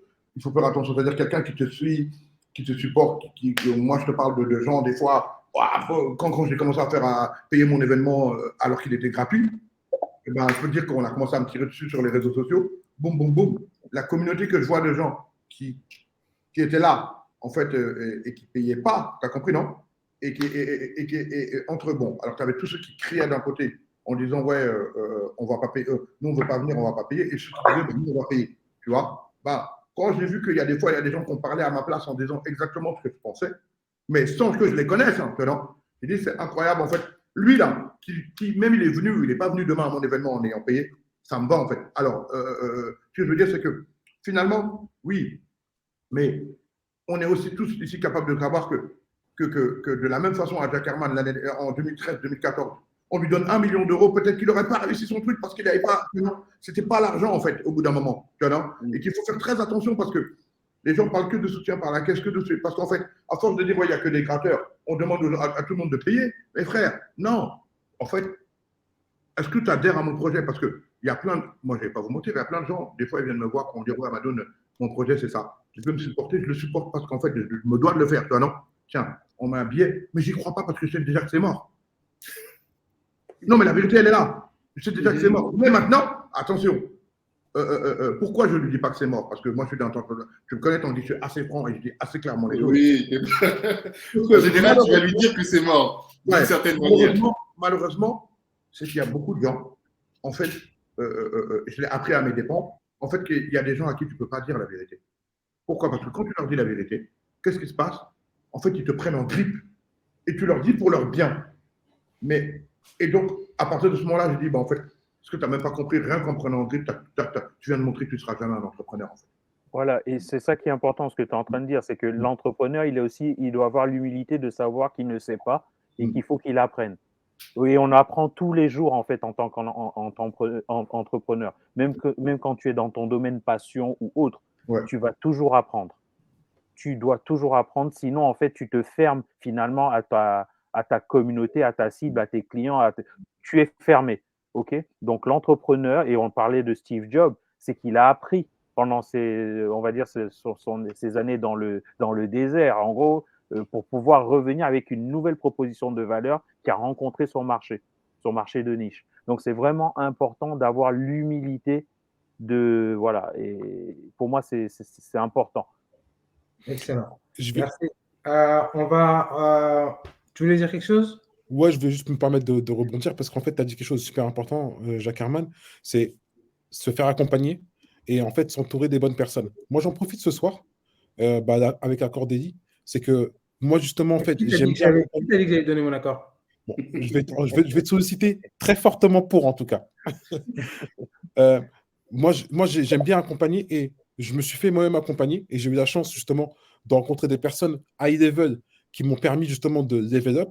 Quand je dis level up, c'est d'aller chercher un grade au-dessus et de prendre conscience d'un certain nombre de choses et, justement, enlever ces barrières limitatives. Il est présent ce soir, c'est Jeff, et j'aimerais qu'il puisse dire quelques mots. Donc, si Elie, tu pouvais le faire monter. J'attends juste qu'il accepte l'invitation. D'accord.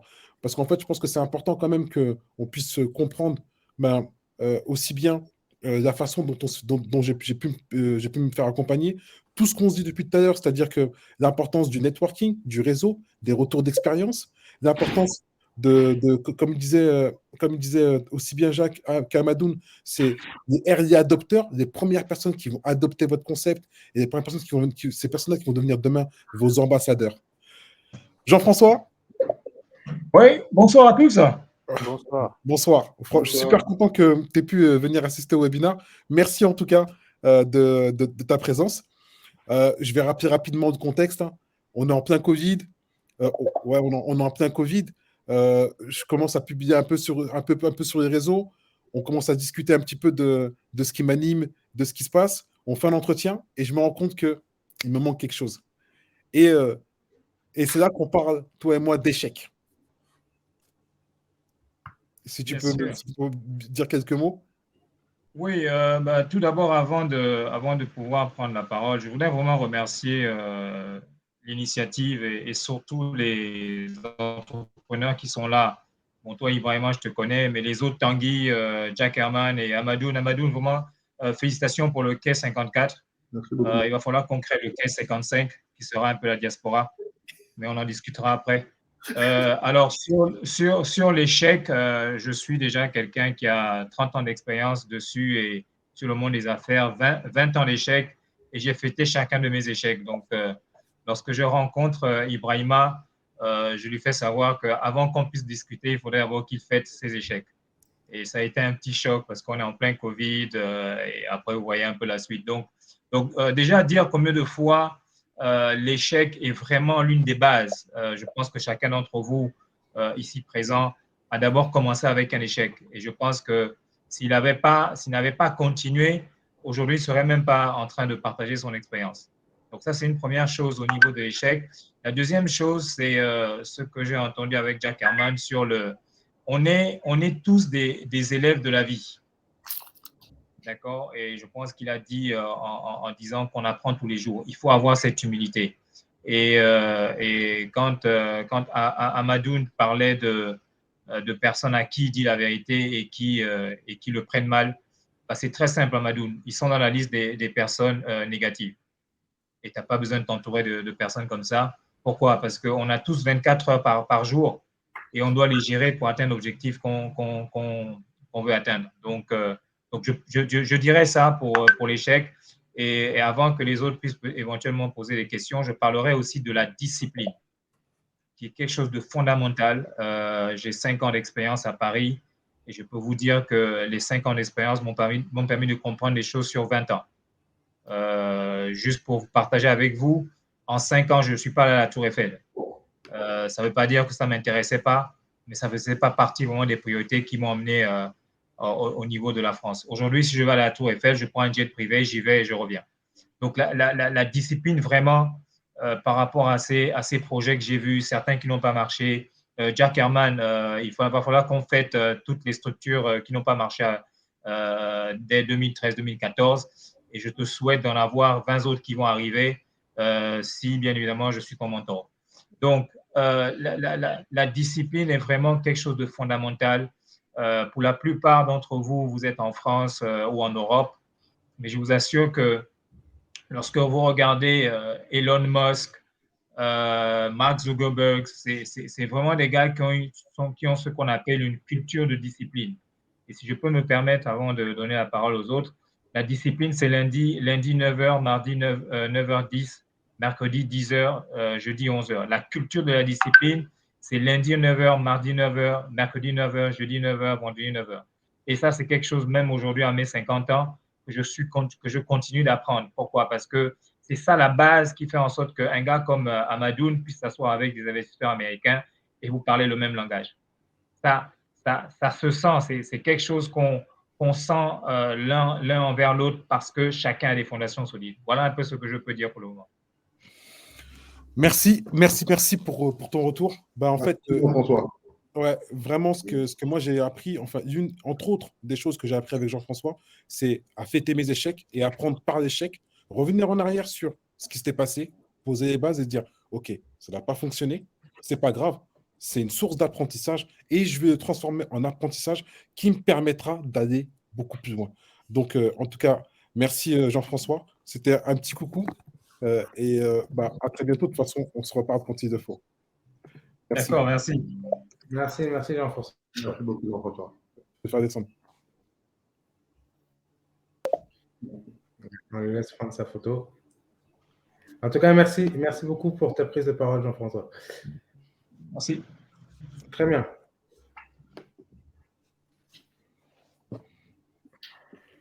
Voilà. Donc, en tout cas, on arrive à quasiment la fin de ce webinaire. Je laisse Eddie reprendre la main dessus. Et ça, c'est encore une tentative de putsch. Mais bon. Merci en tout cas pour ce webinaire très intéressant sur la notion en fait de création de communauté. Comme l'a dit Ibrahima, le webinaire touche à sa fin. Et quelle fin avec une prise de parole édifiante de Jean-François sur l'importance de la discipline. Et Tanguy connaît mon amour de la discipline. Et je ne saurais entendre parler de discipline sans vous montrer moi-même mon mentor. Amadoun, Oui. le mot de la fin, s'il te plaît, pour toi. Mais écoutez, les gars, déjà, continue tes winners comme ça parce que c'est vraiment bien. Ben non. C'est bien, moi j'aime bien. Je vais beaucoup dans les écoles, il y a beaucoup de jeunes. Parce que bon, moi, étant donné que je suis âgé, mais avec un métier qui est très jeune en fait pour les gens, tu vois, c'est un truc qui passionne les jeunes, faire qu'éduquer 54, faire de la musique, donc je fais beaucoup dans des écoles et tout. Et forcément, je m'attrape beaucoup à beaucoup de jeunes aussi maintenant. Maintenant, c'est bien aussi de reparler avec des gens d'une certaine catégorie aussi qui ont eu des expériences complètement différentes. Voilà, en tout cas, le mot de la fin, c'est faut pas que après ce moment-là, on ne rediscute pas ensemble en fait. Voilà, c'est ça le mot de la fin en fait. C'est-à-dire que là aujourd'hui, j'ai connu Jacques Herman, Ibrahima, je l'ai connu hier par téléphone, je t'ai connu toi, bon Tanguy, je le connais depuis. Il ne faut pas que ça reste un truc qu'on s'est parlé une fois et puis on ne rediscute pas. Tu vois ce que je veux dire? Je pense que là, il faut s'échanger les numéros de téléphone, que tu prennes ton téléphone, que tu fasses un groupe WhatsApp, tu vois, non? Et à chaque fois, on rajoute une personne, tu vois, non? Si ça l'intéresse. Voilà, aujourd'hui, nanana, je suis telle personne, nanana, et puis mon truc, c'est je fais ça. Qu'est-ce que vous en pensez, les gars, nanana? Et si c'était vous, qu'est-ce que vous auriez fait? C'est tout. Ça peut juste aider en disant, ah, ce gars-là, il a déjà fait quelque chose, peut-être qu'il aura un visu que nous, que moi, j'aurais. Voilà. Que j'ai peut-être pas, tu vois, non? Et par exemple, moi, par exemple, quand tout à l'heure, Jacques Herman parlait de comment il aurait peut-être dû communiquer sur son application, ben, certes, je ne vais pas faire une application, mais dans ma tête, il y a plein d'idées qui sont venues. Ah, peut-être que s'il avait fait comme ci, il avait fait comme ça, il avait fait comme ci, tu vois, non? Avec un artiste, par exemple, qui dit, bah écoutez, bêtement, il avait dit à l'époque, écoutez, il utilise un artiste pour dire, utilise ma plateforme pour dire que bah, je vais choisir une personne, que je vais produire son album, ça me fait plaisir. Je veux tout ce que tout le monde mette un euro. Si 50 000 personnes disent ouais, on met un euro. Et puis après, il dit bah voilà, on est arrivé à 50 000 euros, ce qui nous permet aujourd'hui de créer un album, tu as compris? Là, il avait fait la pub de sa plateforme, tu as compris, non? La pub de sa plateforme, les gens auraient connu sa plateforme. Et puis, ça leur a permis, en fait, à l'artiste aussi de dire bah, passez par ça pour, si vous voulez faire, c'est un truc qui est sûr, sans forcément dépenser beaucoup d'argent, tu vois. Mais au moins, alors ça demande plus de réflexion, bien évidemment, mais je vois déjà quel canal il aurait pu utiliser pour dire bah, on utilise ci, on utilise ça, on utilise ça. Pourquoi? Sans forcément demander de l'argent à quelqu'un pour se faire connaître, mais en disant utilise ma plateforme, on va pouvoir faire ça. Tiens, je te peux te proposer ça. Un outil marketing qui va faire que et l'artiste il se retrouve en disant ah, ben, je demande au public de produire l'album d'un gars qu'on ne connaît pas encore. C'est trop mortel. Et lui, ça le grandit, et lui, ça fait connaître sa plateforme, tu vois, non? Et il va voir un artiste comme ça fonctionne. Ben, il y a un deuxième qui vient, un troisième qui vient, un quatrième qui vient. Et tout le monde dit après, ouais, bah, l'application pour faire ça, ben, c'est ça. Ben, pour partager, pour parler avec tout le monde, c'est WhatsApp. Et tu vois, et tu deviens, entre guillemets, l'application officielle, en fait, du produit que toi tu proposes, tout simplement en ayant comme de la connerie tu vois, des casques Beats by Dre. Ils sont venus, ils ont pris les équipes, ils ont mis leur nom dessus, ils ont dit tenez, c'est pour vous cadeau. Les joueurs ils mettent ça sur leurs oreilles, boum, c'est de la pub. Et c'est comme ça. Quand on n'a pas l'argent, il faut être malin. C'est ça la vérité. Mais même quand tu as l'argent, il faut être malin. Alors quand tu n'as pas d'argent, t'imagines. Comment tu peux savoir? Voilà. Non, il faut savoir donner ta personne, savoir donner ton produit, savoir expliquer, savoir aller voir les gens, tu vois. Bah, après, lui, c'est comment dire, c'est une personne qui, lui, a des idées très précises, mais le marketing, aller voir les gens comme ça, bah, peut-être c'est pas son truc, en fait. Mais dans l'équipe, il faut trouver quelqu'un qui est fort pour ça, tu vois, non? Qui sera capable d'aller vendre le truc, et lui, il s'occupe s'occuper de sa plateforme, du développement, de tout ça. C'est ça, en fait. Moi, j'ai mon associé Thibault de Longeville. Lui, son truc, c'est pas le basket, c'est ceci, c'est cela. Moi, je lui donne mes idées, et puis lui, il les met il arrive à comprendre mes idées, et il arrive à les formuler comme moi, des fois, je n'arrive pas à les formuler moi-même. Tu comprends? Et ce que j'aimerais, c'est ça, mais à trouver l'axe pour pouvoir formuler ça de façon, d'un point de vue marketing. Tu comprends, non? Parce qu'il y a des fois des idées que tu as, mais que tu n'arrives pas à mettre d'un point de vue marketing. Excellent. Voilà. Merci Amadoun. C'est hyper important. Donc, du coup, en fait, créer une communauté dans la communauté. On a chacun nos communautés et faire en sorte de ce webinaire, faire en sorte, en fait, que de ce webinaire, on puisse créer une communauté. C'est très bien parce qu'on a une page, on a un groupe Telegram, en fait, qui existe autour de ce webinaire, justement pour rester en contact et continuer à discuter ensemble. Je vous mets le lien, en fait, tout de suite en call to action. Et d'ici là, je donne la parole à Jack Herman, en fait. Ton mot de la fin, s'il te plaît, Jack Herman. Mon mot de la fin, de toute façon, je pense que tout a été dit sur la base de comment on crée une communauté, comment on fédère autour d'un projet, comment on anime une communauté, comment on enrichit sa proposition de valeur pour pouvoir continuer à grandir sa communauté. Tout a été dit. Et Amadoun a donné 2-3 billes là en disant, même en créant ce petit groupe WhatsApp là avec 4-5 personnes, on va continuer à rajouter d'autres personnes. Et c'est comme ça que tu crées une communauté non seulement d'entrepreneurs, mais une communauté de gens qui vont partager de l'information, partager des astuces, partager un certain nombre d'éléments. Moi, on va dire mon mot de la fin, je vais proposer un livre à lire aux gens qui nous suivent, d'un de mes professeurs à Stanford qui s'appelle Crossing the Chasm, écrit par Geoffrey Moore. Donc, allez sur Internet, Crossing the Chasm, Geoffrey Moore. C'est assez édifiant parce que ça explique en fait le parcours d'une proposition de valeur, de l'idée à ce qu'elle devienne mainstream, comme on pourrait dire. OK ? Donc, pour moi, c'est clé et tout ce dont on a parlé là aujourd'hui est dans ce livre. Et c'est un livre qu'il a écrit dans les années 70, pour vous dire. Donc, on est en 2022, c'est encore d'actualité. Excellent. Okay. Merci Jack Herman. Tanguy, le mot de la fin, s'il te plaît. Non, moi, je suis toujours fidèle à ce que j'ai dit en introduction, je le redis à la fin. Moi, je crois à l'Ubuntu. Et alors, l'Ubuntu, c'est je suis parce que nous sommes. Donc, ça sert à rien de se lancer dans le business en étant tout seul. Il faut un réseau fort. Moi, tous les gens qui sont ici, là, ils font partie de mon réseau. Dans le sens, si j'ai une question, j'appelle Elie, j'appelle Ibrahima. Amadoun, il est venu à un de nos événements. Il m'a appelé le lendemain. Il m'a dit, Tanguy, tu veux faire des bons événements? Fais comme ça, comme ça, comme ça, comme ça, comme ça, comme ça. Et je sais que si j'ai une question, je peux lui poser la question. Jack Herman aussi, tout le temps, on s'envoie des trucs, soit pour blaguer, soit pour s'édifier, soit pour avoir des astuces. Il faut créer une communauté autour de soi, pas qu'une communauté de clients, mais moi, ça m'aide énormément d'avoir des personnes ressources dans mon entourage qui m'aident à m'élever, à être ce qu'on appelle un entrepreneur augmenté grâce à toutes ces personnes-là qui font la communauté. Donc vraiment, n'entreprenez pas tout seul, ça ne sert à rien. Ça aide personne, à mon avis. C'est ça l'idée. Merci. Seul, mais pas avec n'importe qui non plus. Oui, tu as raison. C'est vrai. Ibrahima ? Que dire de plus? Franchement, je pense que tout a été dit. Et c'est tellement plaisant de prendre part à ces webinaires toutes les semaines où on rencontre à chaque fois des personnes les plus intéressantes et toujours plus intéressantes les unes que les autres. Moi, j'ai passé un excellent moment avec Amadoun. Ça fait 24 heures qu'on se connaît. On a été mis en relation par une personne de notre réseau commun, une personne, un tiers de confiance. Et c'est Amadou Camara. Et merci encore. Et c'est un cercle. On s'entraide. J'ai entendu parler de ce que tu as fait. Je dis, je pense qu'il peut apporter de la valeur.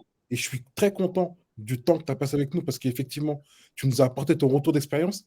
Tu n'es pas vieux. Si jamais tu es vieux, ça veut dire que moi aussi je suis. Donc je refuse. T'es vieux? Même t'es vieux? Non, je refuse. Mais en tout cas, important, c'est que tu as dit des choses qui sont hyper importantes et hyper pertinentes, même si on est dans deux milieux, dans deux secteurs d'activité différents. Je suis dans l'informatique et dans le digital. Tu es dans le divertissement, la culture. Tu as parlé de créer un groupe, s'entraider, avancer. C'est ce qu'on fait, ce qu'on essaie de faire au quotidien. Je pense que le groupe Telegram, il est présent pour ça. Donc, je vous invite à tous se rejoindre. Amadoun, j'aimerais bien que tu te rejoignes. Et tous ceux qui ont participé auparavant à nos différents échanges, afin que l'on puisse s'entraider. On aura toujours besoin l'un de l'autre. Et comme je dis toujours, entreprendre, pour moi, c'est ensemble. Donc, voilà. Non, mais c'est important. Merci à tous.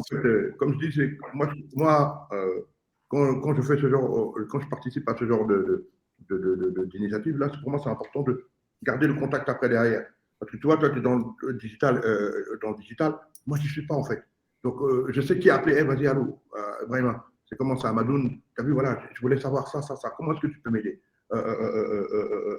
Jackerman, tu as vu, moi, j'ai envie de faire une appli, là, mon idée, ça aurait été de faire ça, mais je voudrais faire ça pour gagner de l'argent, comme ça.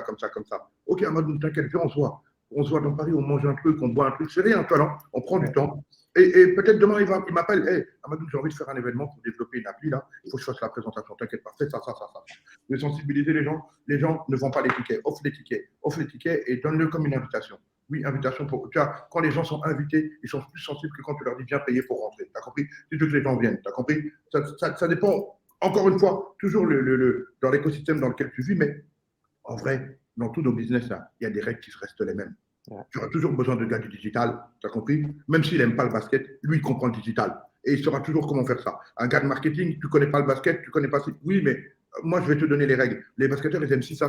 Ok, bon, voilà, il faudra le faire. Tu vois? Il y a un moment, tu peux monter, descendre, bah, il y a toujours un truc qui va exister. Tu vois? Et riche à entreprendre, bah, il s'agit de continuer maintenant à continuer à fédérer les gens. Et surtout les gens, en fait, les acteurs que vous avez appelés, tu vois, pour que demain, j'ai pas envie demain à réfléchir, à dire, bon, je cherche un mec là, qui pourrait m'aider sur du digital, ouais, à rappeler des. Ah non, en fait, Amadoun, on t'a mis en contact avec quelqu'un. Le but du jeu aussi, c'est que ce frère-là, tu le fasses bosser, en fait. Parce que ça va beaucoup plus loin que ça, en fait. On n'est pas en train de parler simplement de coup de main, de le faire bosser. Voilà. Ça fait ça. C'est passe par la caisse. Voilà.